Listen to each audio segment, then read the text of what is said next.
In Chicago, Black residents are dying 15 years earlier than their neighbors, a gap double the national average.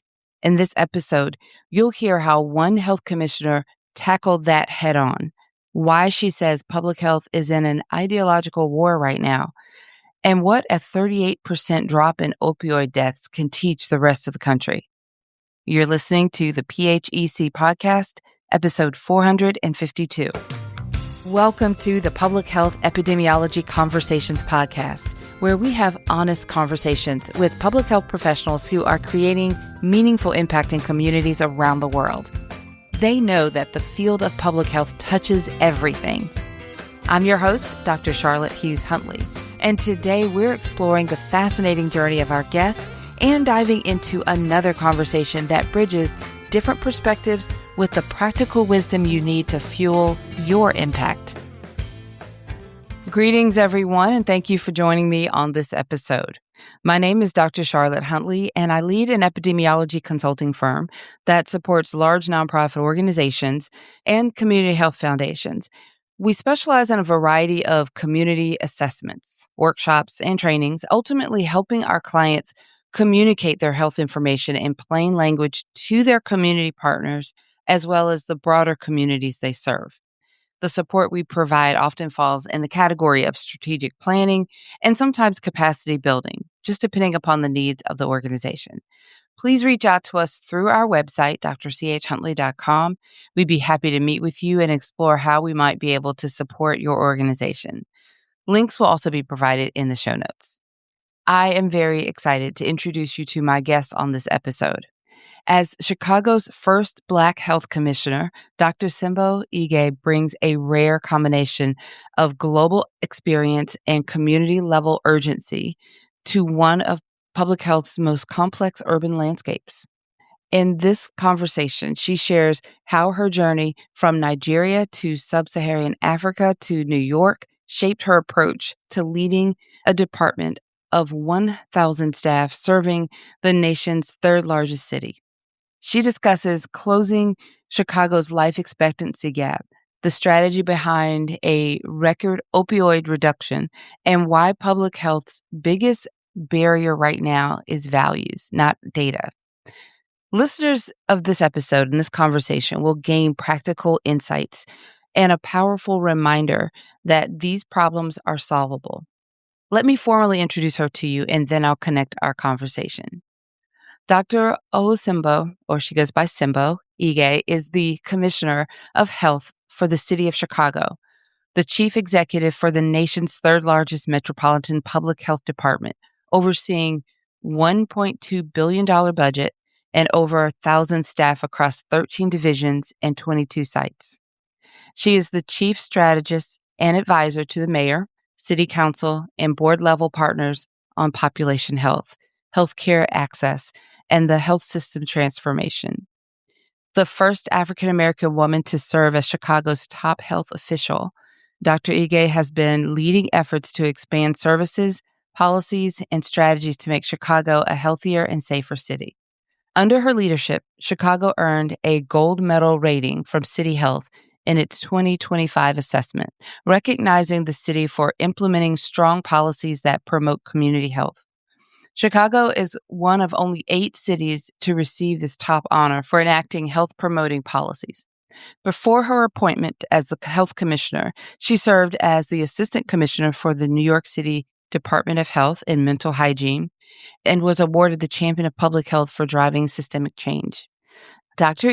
got her MBBS and MSc in Epidemiology and Biostatistics from the University of Ibadan, Nigeria, and her MPH from the University of Manchester, UK. She has received a slew of prestigious awards, sits on several boards, and is a national voice for health systems transformation.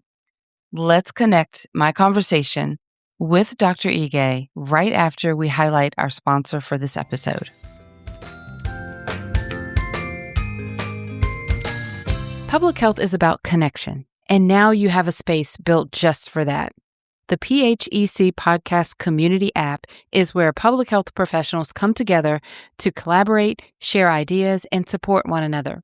Inside, you'll find exclusive events like Power Hour, which is our virtual co-working event. It helps you connect with others and boost your productivity. You'll also have direct access to conversations with other public health professionals from around the world and even guests from previous podcast episodes. We're more than a podcast. We're a thriving community. Be a part of it. Download the PHEC Podcast Community app today and join us.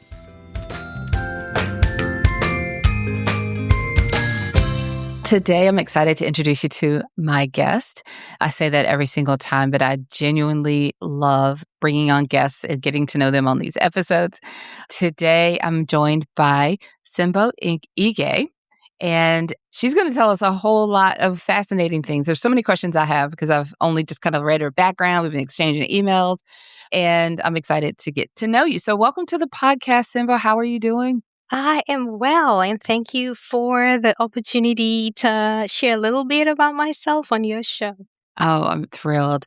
Why don't we start by, I'll have you just take a moment, just introduce yourself, tell everyone a little bit about what you do, and then we'll dive in. Thank you. I am a public health physician by training.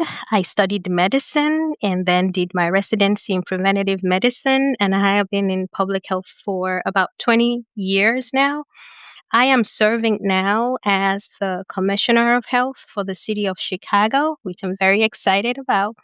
I also have the privilege and the responsibility of being the first Black woman to serve in that capacity as commissioner in the city. I am married. I have 2 adult sons, and I enjoy water. I like to take walks by the lake. I like water sports. I like to just sit and look at water, and that's my way of calming myself, my chaotic life. That is wonderful. I love to hear that because with the responsibility that you have with your role, it's really wonderful to know that you know what to do to ground yourself. For me, it's actually mountains. I love to let me retreat to the mountains, and that's how I can settle things down and recalibrate. So wonderful.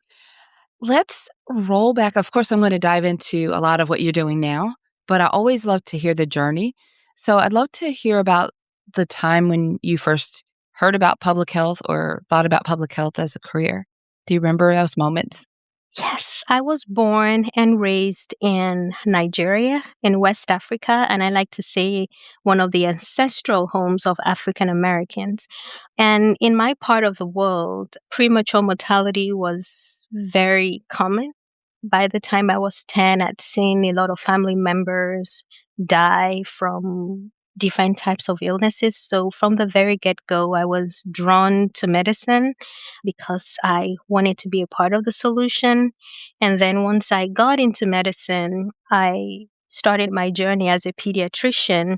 And in Nigeria, you get posted to rural areas to work for some time when you graduate as part of your service to the country. And in that capacity, I noticed that a lot of what I was seeing in this 200-bed children's hospital were a lot of preventable diseases, and that by the time people came to us, often it's too late and things could have been prevented. So I went into public health as a result because I wanted to understand the determinants and the distribution of disease and how I could go a little upstream. And I did that and eventually started to work with the United States Agency for International Development. So I'm heartbroken now that USAID has been gutted because he gave me an opportunity to now take that knowledge and then work in building systems. So I transitioned from public health to actually being a capacity management, capacity building officer, working with departments of health in Sub-Saharan Africa to build their systems, to design programs, and then eventually returned to the US where my parents have been for the last 30 years. And in that role, I took on a leadership role in global health, continuing to work to strengthen system and inequity. And I did that for a while. And then again, realized that many of the things that I was seeing on the global end of things was also happening here. My children were growing up here, facing some of the same challenges that I was seeing in international context. And so I wanted to take the experiences and the talents and the gifts that I had to bring it back home where my children were growing up as Black young men trying to navigate a very complex healthcare system and public health system. So I transitioned to an assistant commissioner role at the Public Health Department in New York, where I had the opportunity to deal with a lot of inequities and sat on citywide task force for addressing vaccine equity, etc. And so eventually the opportunity came to serve in this role, which I was drawn to. Again, being the first Black woman to have that privilege, I thought I could bring my experiences, not just as a leader in the public health system, but also as someone who's having to navigate the healthcare system with my family to the conversation. So that's been my trajectory, just putting one foot in front of another, and my desire to go upstream was my journey here. It will be remiss of me if I say that this was just hard work and resilience. It was also a product of a lot of people who gave me opportunities, who saw that I could add value and who gave me the chance. And every single time I've been able to move up in a leadership position, it was because someone, usually a person of color, gave me that opportunity. So I feel a responsibility to pay it back, not only encouraging other people of color that we can create pathways for growth and opportunity for our folks, but to also create opportunities for others because I have benefited from that. Oh, that's wonderful. Thank you for sharing the journey and the details. And I'm just listening, and as you were explaining it and talking about your passion for global health and your expertise and that lens, that you bring, I'm sure you've thought of this in this role. In Chicago is a very global city. So there's a lot of opportunity to bring that global perspective and that lens into the work. Yes, indeed. And I say to people all the time, global, there are some challenges we're facing in public health now, which many countries have faced, which is the resource constraint and the lack of political will or lack of prioritization of population level interventions. And these are things that we have seen in the global context for a long time and developed the muscle to advocate and work within limited constraints and navigate very hostile systems to get services to people. And now I'm realizing that I have to use those same skill set where we are right now, navigating hundreds of millions in funding cliff, navigating a reality where population health is not valued or is being devalued, navigating a level of apathy in the lives and in the experiences of marginalized communities. So we have seen that play out in the global health context for many years and had to navigate that. So now we have to use those same skill set in our own context, in our own yard, in our own backyard. And so I am very optimistic that there is global to local translation of some of these experiences that is vital now. Also, as an immigrant, it is also very important for me to highlight that the US benefits from being a global melting pot where people who are looking to use their skills and talents to influence things globally seek the United States as a platform for doing that, and that we attract talents and we attract skills in an unprecedented way because of this being a space where people can dream and aspire to make a difference. So those are some of the things that values that I hope we preserve, that this continues to be a place that attracts people from all over the world who are looking to change the world, and that we are also learning from them how they have succeeded in hostile context in other places and how that might be helpful for us now. Yeah, thank you for that. I definitely agree with you. We're definitely stronger together, and there's so many benefits of our shared differences, if that makes sense. Those experiences that we all bring collaboratively to the table for better solutions and greater impact. So, thank you for that. Is there a particular population or public health issue or condition or something that you're most passionate about right now? Yes, everybody who knows me knows that I can't say two sentences without talking about life expectancy. part of the reason I took the job in Chicago was that I was fascinated by the life expectancy gap that was in Chicago. The life expectancy gap between Black Chicagoans and the rest of Chicagoans, the gap was double that of the national average. So I was stunned, and it's like, how can this be so? Chicago has I was coming from New York, has very similar population to New York, and yet Black folks in New York get to live up to 77, and in some parts of Chicago, it's like 62. So I thought that was a personal challenge for Black people to rally and be a part of the solution. So that has been a priority for me from day one, to address the life expectancy gap. And we have approached that again using some of the epidemiological principles, looking at the primary drivers and what is within our control. And I'm very glad to say that we have made a lot of progress. And for the first time in 15 years, the gap has started to narrow, not keep widening. So I'm very excited about that because, again, I want to make it clear that these problems are solvable and they can be changed. And it is not just a given that Black people die. Mhm. No, those are things that can be solved. And we are very excited to see some progress in that area. Yeah. So that's very optimistic and great to see some results and improvement. It's often we'll talk about sometimes we're aware of the gaps, but when we address them and then we see some positive impact and change, then we definitely need to celebrate that and replicate that.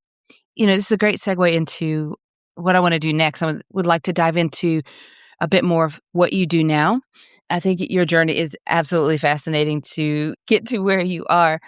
But can you tell me a little bit more about your current role and who you serve and some of the programs?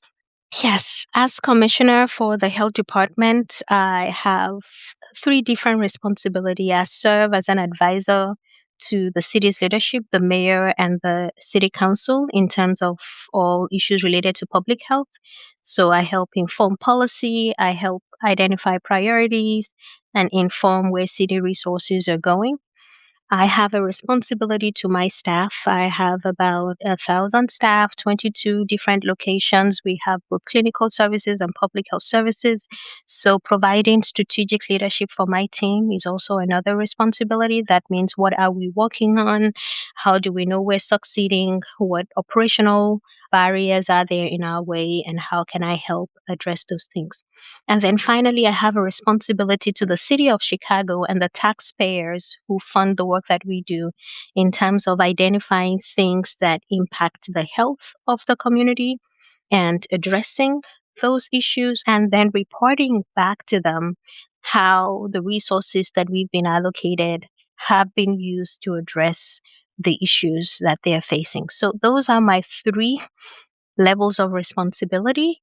And as commissioner, there's a lot of expectations in terms of the long-standing systemic issues that communities across the city are facing and how we can respond to those issues. So that, I will say, is the biggest part of the work that I do.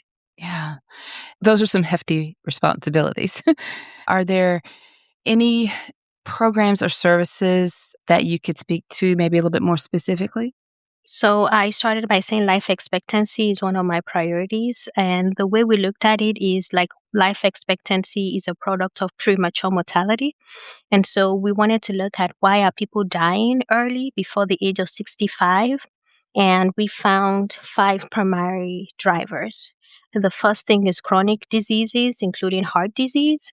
That is the number one reason why people die before the age of 65 in Chicago. Then next is opioid overdoses, and then violence, and then infectious diseases, including HIV, and then infant and maternal mortality.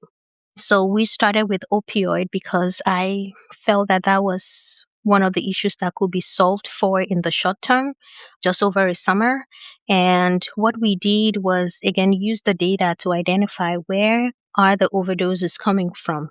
And we identify that's mostly on the south side and on the west side. And who are the people who are impacted? And we narrowed it down to about 15 community areas. And where is this happening? It's mostly happening on the streets among people experiencing homelessness. So we started to do door-to-door campaign distributing Narcan. I was out there with my children. I mobilized the entire team. Again, our goal there was to saturate the city with Narcan so that every single person in those community had Narcan in their possession and knew how to administer it. And then we put Narcan in every public library. We put Narcan in vending machines. And then we layer on top of that. So if you overdose, you can be easily reversed. But once you get to the hospital, how do we initiate medication assisted recovery so that there's long-term recovery and people are not just overdosing over and over again? And then in addition to that, we started to build on that by introducing recovery residences, because a lot of people with substance use disorder are not able to go into traditional shelters. So low barrier shelters where people can recover are some of the other interventions. And then we started to work in encampments and build relationship. And we realized that you have to show up there over 4 to 5 weeks, and then people develop the motivation and say, maybe I can actually beat this addiction, and agree to go into long-term treatment. So that's how we started to tackle that. And we're very proud to say that looking at the 2024 data, Chicago saw a 38% reduction in mortality from opioid overdoses, which put us as number one in the country in terms of the reduction. So these are some of the examples that I've shared with my team that problems are solvable.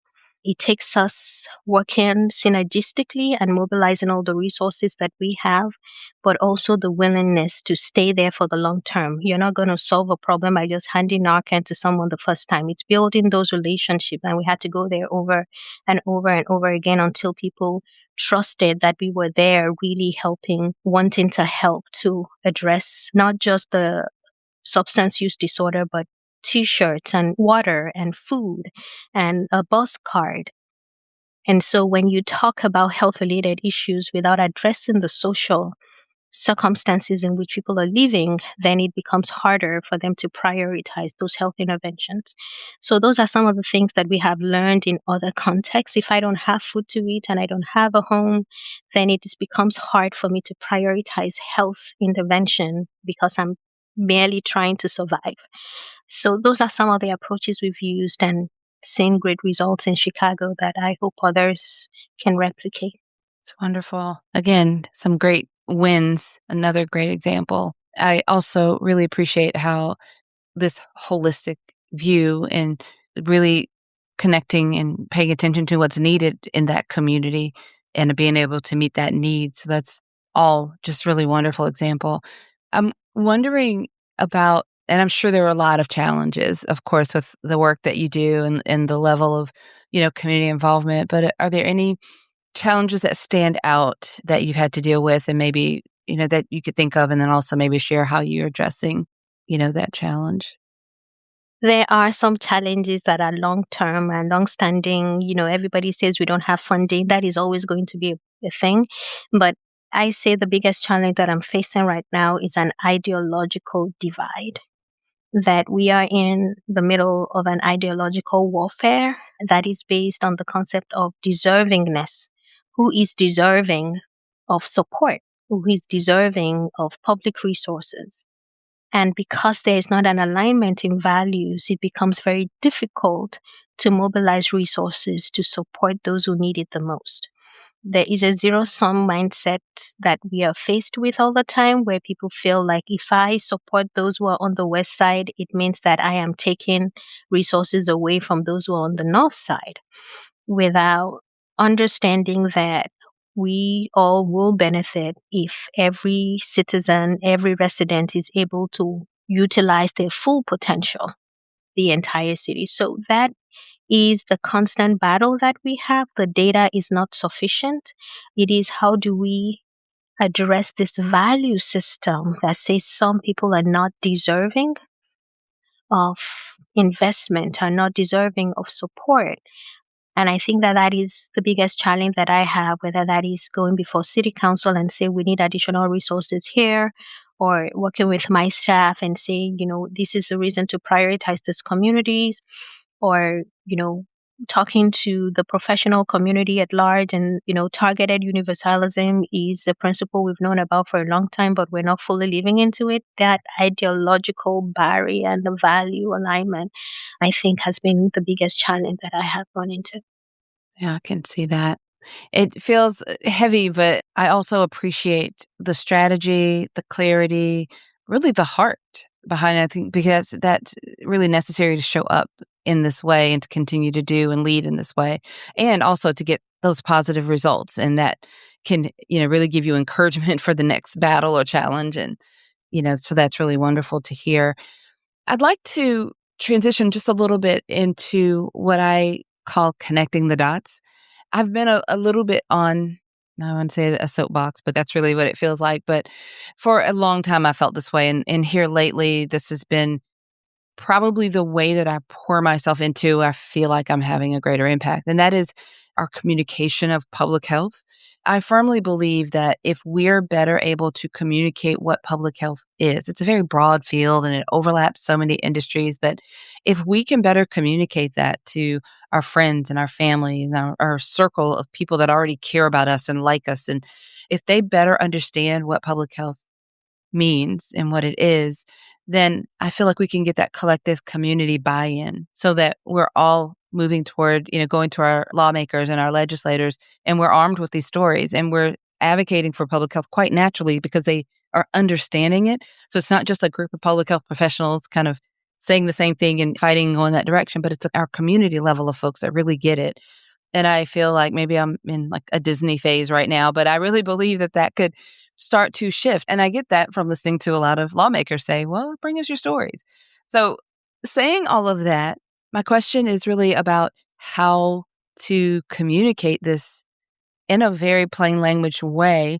And how do you do that, whether it be to like your team or your family and friends, the community? How do you explain what public health is in a way that is easily understood?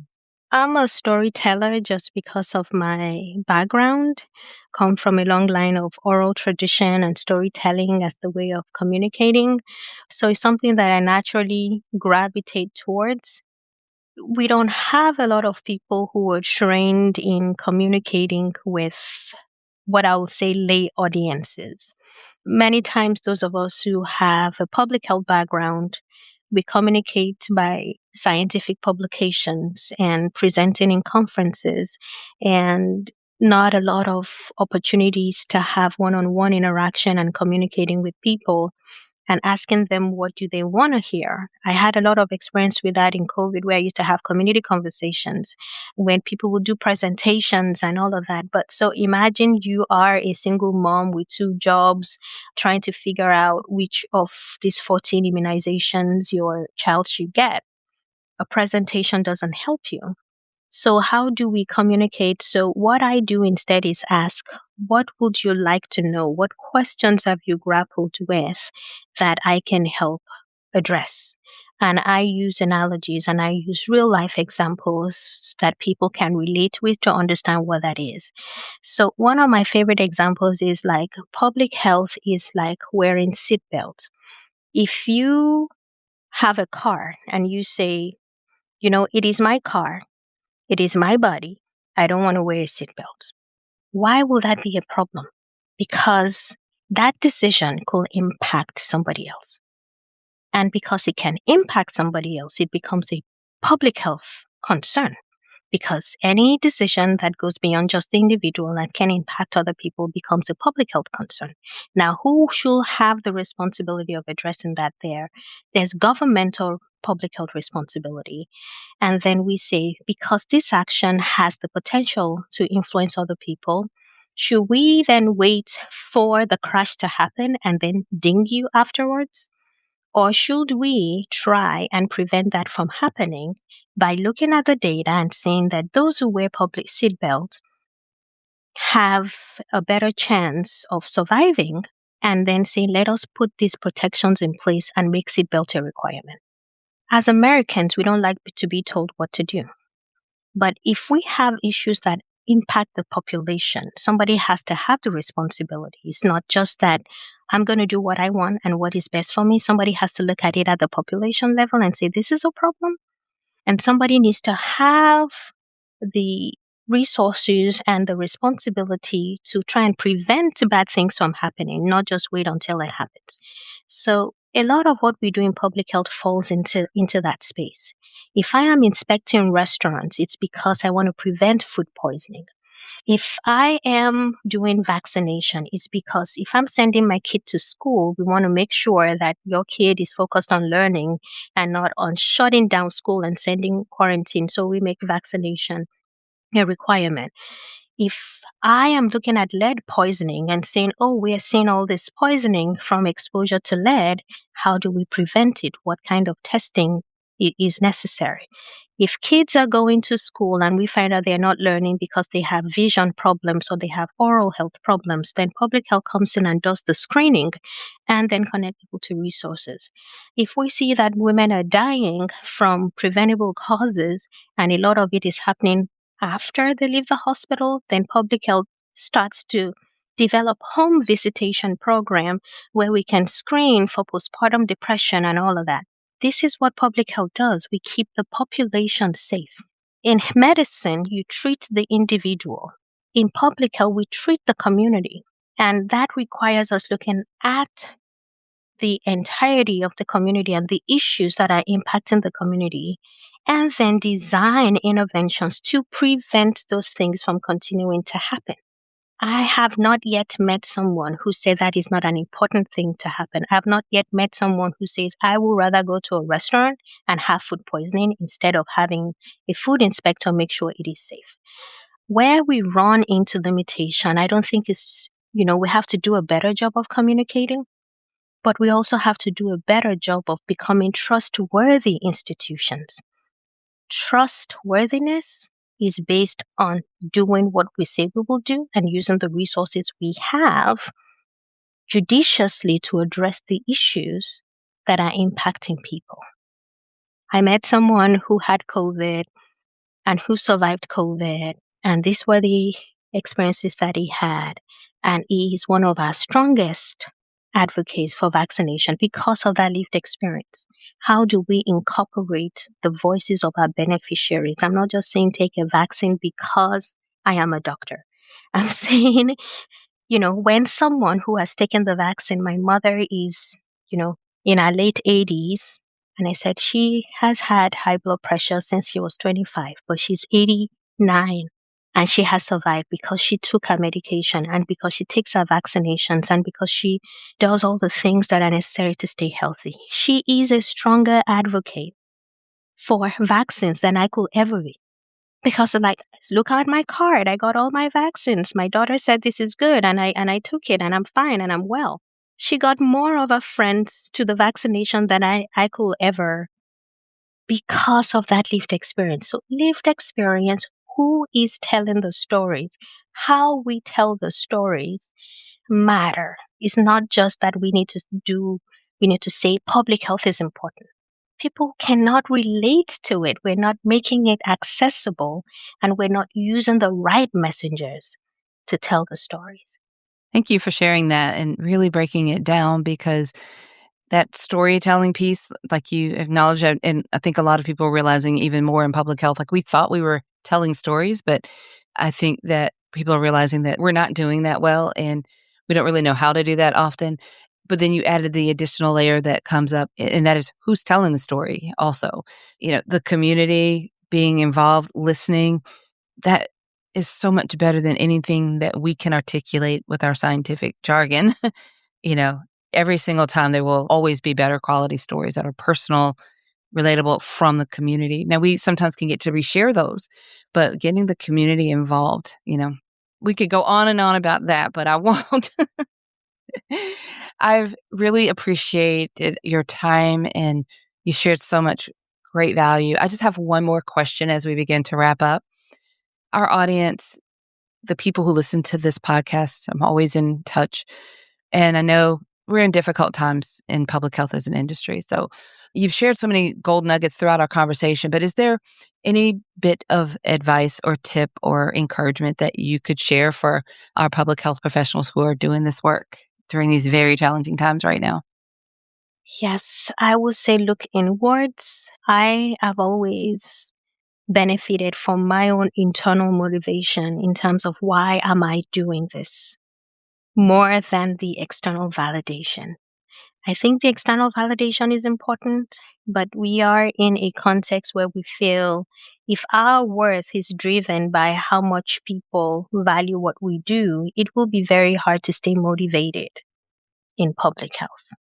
I think internally saying that this thing that I'm doing, I started as a doctor and maybe on a good day I could see 20 patients, but I'm in a space now where I can look back and say, we saw 38% reduction in opioid mortality. That's like some of the decisions and the things that we do every day can save thousands of people, can save thousands of lives. It is important work, regardless of what anybody says. It is fulfilling work. It is satisfying work. When people say, thank you for explaining that to me. Oh, now I know what to do. Now I can connect to this service. It is rewarding work. So I want folks to stay grounded all throughout our history, especially people of color in this country. We have done things not because it was popular or it was appreciated. We have done it because it is the right thing to do. Nobody can take that away from us. And while it is hard right now, every day I am encouraged by the people who show up and the people we impact. So public health is important. I love it. I love it. I love it. And anybody who's chosen public health as a profession, I don't think you can ever regret it. It is really deeply satisfying and rewarding. Thank you so much. That was fantastic. I really appreciate that. And on that note, I am going to thank you again for being my guest, for making time to visit with us and to share so many insights on this episode. We have the show notes page, which will have links to connect with you and learn more about what you're doing over in Chicago. And I will tell everyone how to get to that in just a moment. But I just want to sincerely thank you, Dr. Ige, for being here and for all the work that you're doing and for inspiring so many, even when you don't realize that you're inspiring them. Well, thank you so much for the opportunity to be a part of the conversation and for all you do to create a platform for many different voices to be represented. Thank you.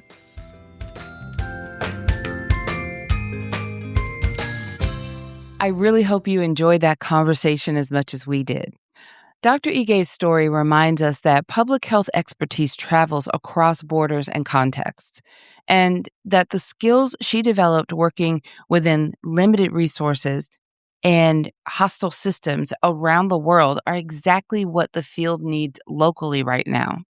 From saturating communities with Narcan to building trust encampments over weeks, her work shows that lasting impact requires showing up consistently, addressing social circumstances alongside health conditions, and centering voices of the people most affected. Whatever challenges you are facing in your role today, her message is clear. The work matters. The lives saved are real, and no one can take the meaning of that away from you. I encourage you to learn more about the great work that's being done at the Chicago Department of Public Health. You can find the links to connect on the show notes page. The show notes page for this episode, which is episode 452, can be found at phecpodcast.com. And once you're there, just navigate to the episode number 452 to find the show notes. One more thing before we go. Remember that our podcast has an app and private community independent of social media platforms where you can engage with public health professionals around the world. In addition to being part of this amazing community, your membership supports the production of this podcast and episodes just like this one. You can download the PHEC Podcast Community app in your mobile app store, and it is available for both Apple and Android users. You can also visit phecpodcastcommunity.com to join the community on desktop. All right, everyone. Until next time, have a fantastic rest of your day. Thank you for listening. The show notes page is where you'll find links to everything we discussed in this episode. To find the show notes for all of our podcast episodes, just visit phecpodcast.com.